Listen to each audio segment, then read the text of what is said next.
The drizzle painted the city streets in shades of slick gray and neon reflection. Alia adjusted the frayed tarpaulin over her Alia's Comfort Bites cart, the scent of cumin and fried onions clinging to the damp air.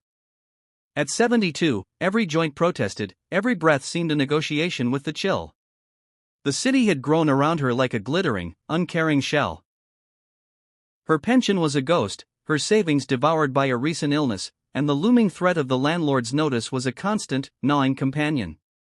The cart, once a symbol of modest independence, now felt like an anchor chained to a sinking ship. Her memory, however, was a well of warmer times. It often drifted back to one particular evening, years ago.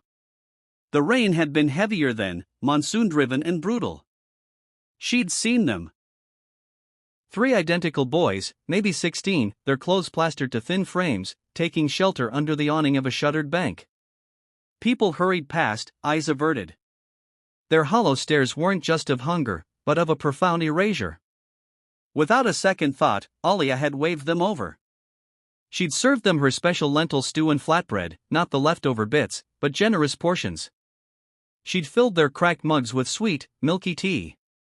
They ate in silent, ravenous gratitude. "God will reward you, Auntie," the bravest one had whispered, his voice hoarse. She had just smiled, patting his damp shoulder. "Eat. Be strong." The next day, they were gone. She often wondered what became of them, a fleeting worry among many. The present held no such warmth. Today, a health inspector had levied a fine she couldn't pay. The loneliness was a physical weight, heavier than the large pots she scrubbed. As she wrapped a thin shawl tighter, resolving that tonight might be her last service, a strange silence fell over her corner. The usual traffic hum died, replaced by the soft purr of engines. 3 majestic cars, a sleek silver sedan, a charcoal gray SUV, and a deep blue luxury hatchback, pulled up in formation, blocking the street. Alia's heart stuttered, fearing officials, or worse. The doors opened simultaneously. Out stepped a woman in an elegant, sharp pantsuit, her gaze analytical and kind. A man followed, his bearing confident in a tailored jacket, a tablet in his hand. The third was another man, his hands seeming to measure the space around him with an artist's intent. They were prosperous, powerful, and utterly out of place. They walked towards her cart, and for a moment, Alia shrunk back. Then the woman in the pantsuit spoke, her voice thick with emotion. "Auntie? Alia, Auntie?" Alia squinted, the years melting away under the intensity of their collective gaze. In the woman's determined eyes, she saw the shy, drenched girl hidden within. In the entrepreneur's confident smile, she recognized the boy who'd thanked her. In the architect's observant stillness, she recalled the silent, watchful triplet. Tears welled in the woman's eyes. "Mira," she said her name was. "We looked for you in every corner of this city for years," she said, taking Alia's work-worn hands in her own. Her brother, Arjun, the entrepreneur, explained how that meal had been a turning point. A social worker had found them the next day, inspired by Alia's act to intervene.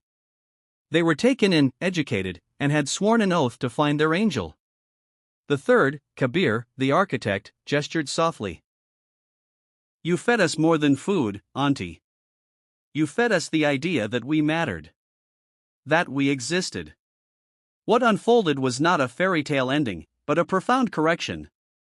Mira, now a fierce advocate for housing rights, immediately began dismantling the legal web closing around Alia.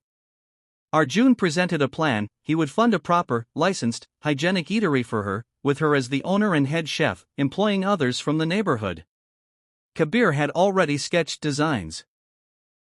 A bright, accessible, beautiful space based on her old cart, a community hub. Alia wept, not just from shock or relief, but from a deep, resonant sense of justice. The system, the indifferent health inspectors, the ruthless landlords, the bureaucratic maze that failed the poor had been quietly challenged by a counterforce: sustained, purposeful gratitude. The triplets didn't just repay a debt, they honored a legacy. They saw in Alia the countless invisible hands that prop up humanity with quiet kindness. Their arrival was proof that compassion creates its own invisible network, its own enduring gravity.